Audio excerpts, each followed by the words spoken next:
Welcome to RR Max channel. We are dealing with reduction formulae. This is episode 4. I will discuss another problem. Evaluate integral 2 to 5 root of x minus 2 by y minus x into dx. Let I represent integral 2 to 5 root of x minus 2 by 5 minus x into dx. For this, we make a substitution as x is equal to 2 times this 2 comes from this numerator 2 sine square theta plus 5 from this denominator 5 cos square theta. You can interchange sine and cos, it does not matter.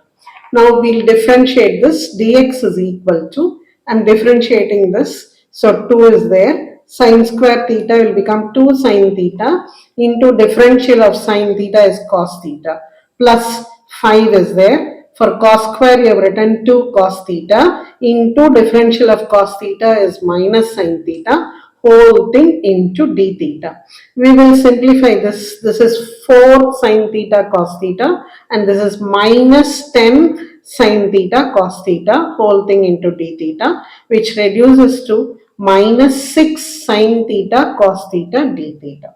Now here we will have to substitute for the integrand also. So let's take numerator first, x minus 2.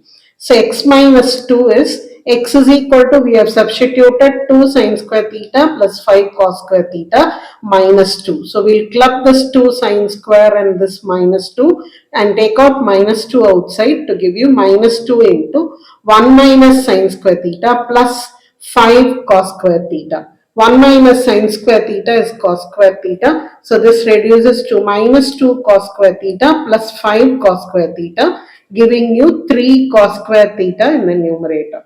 Denominator is 5 minus x. So 5 minus, in the brackets you write 2 sine square theta plus 5 cos square theta. So you take out this 5 as a common factor, you get 1 minus cos square theta minus 2 sine square theta.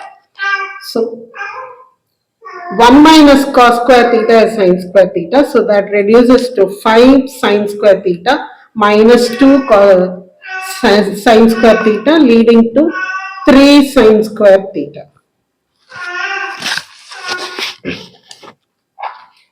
So now this root of 2 minus x by 5 minus x reduces to root of 3 times cos square theta by 3 times sine square theta. 3 and 3 cancels and the square root and the squares cancel, leaving you with cos theta by sine theta. Now for the limits. X is equal to 2 sine square theta plus 5 cos square theta. Then x is 2, that is the lower limit. We will substitute x as 2 is equal to 2 sine square theta plus 5 cos square theta. You bring the sine square this side, so that gives you 2 into 1 minus sine square theta is equal to 5 cos square theta. So this is 2 cos square theta is equal to 5 cos square theta. Bring this 2 cos square this side, leaving you with 3 cos square theta is equal to 0. That means cos theta is 0 or theta is pi by 2.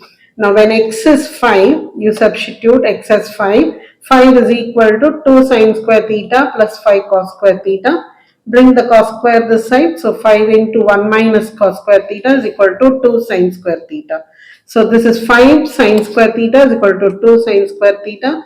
Bring this side to give you 3 sine square theta is equal to 0, or sine theta is equal to 0 implies theta is equal to 0.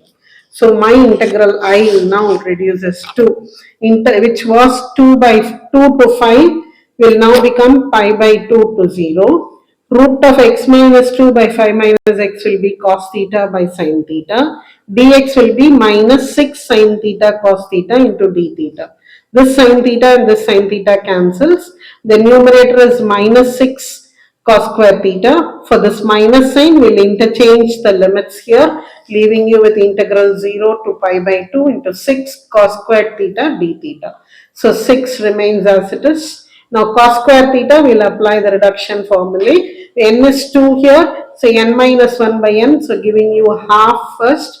So once it ends with half, you will have to end in pi by 2. So 6 into 1 by 2 into pi by 2. 1, 2 gets cancelled with 6 to give you 3 pi by 2. That is the answer here. So big problem. Now this sort of form, you have to use such a substitution. and use your reduction formula to get your answer. Meet you in the next episode.